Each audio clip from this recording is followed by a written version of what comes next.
Hey everybody, welcome to East Learning Guitar Lessons live on a Friday night. I just wanted to do a really quick lesson tonight on, haven't heard from me from a while. That's because I've been uploading to the wrong site. Can you believe it? What a buffoon. As I say, I'm always trying to get used to this technology. Anyway, we digress. So I'm going to show you the easy way to learn three-note per string scales. I'm not going to get into the difference between three-note per string scales and boxed or cage shapes at the moment. We're just going to focus purely on the three-note per string thing. So the main thing that I found that helped me memorize them was to learn three simple finger patterns. Okay, this isn't scale patterns. This is just a finger pattern that you learn on one string. And I'm going to show you them right now. So 3, 5, 7, okay? So that's 3rd fret, 5th fret, 7th fret. So basically a fret between each of these notes, and it doesn't matter like where you learn it. So you could do 7, 9, 11, 5, 7, 9. It doesn't matter. That's the first string pattern. So what I would suggest is just practicing that across all the strings. And again, it doesn't matter what string you learn it on. It could be anywhere. So your first exercise really is, maybe if you're not doing this, if you are doing this stuff for the first time, maybe try it a little higher on the neck because it's more compact and it's a little easier to play. So you could go 9, 11, 13.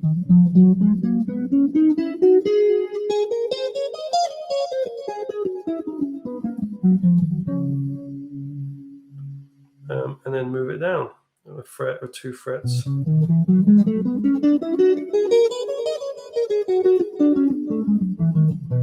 Okay, so that's finger pattern number 1.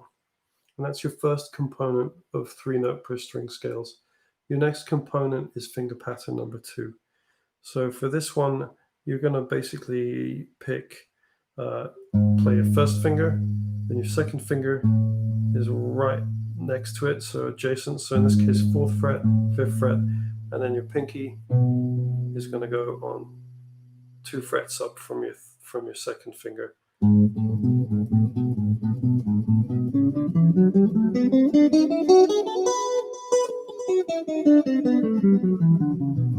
So again, same thing, just practice it in one position to start with. Remember to do it backwards. Music moves in both directions. And there you go, component number 2. Component number 3, let's move up to the 5th fret.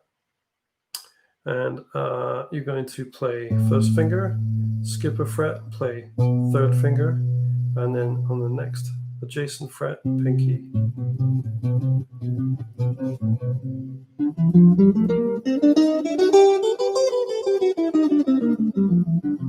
Now I know that these scales that I'm playing sound wrong. It's because they're not scales. I'm just simply taking the finger pattern and moving it straight up the neck. So keeping everything on the 5th fret, which means that the notes are not going to fall diatonically. So that means they're not going to fall in key. It's going to sound a little weird, but don't worry about that. And again, take both of those finger patterns 2 and 3 and just move them around the neck because you're going to play them everywhere eventually. Okay, and I'll do finger pattern number 2. We'll do it down here.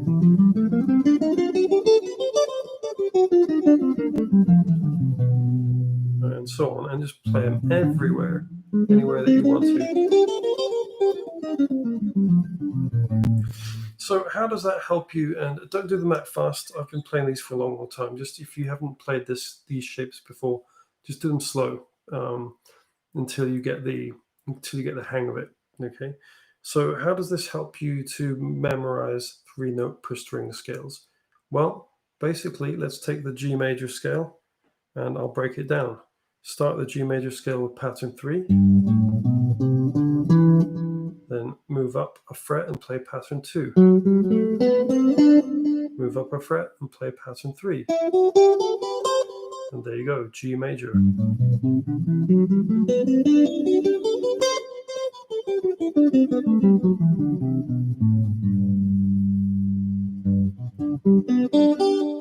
Okay, so that's it, folks. I hope that is of some use to you.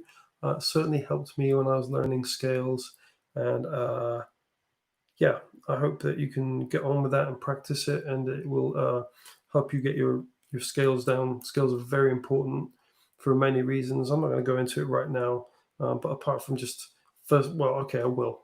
I should really, shouldn't I? But it's to do with strengthening your fingers. It's to do with understanding where you should put the fingers on the fretboard.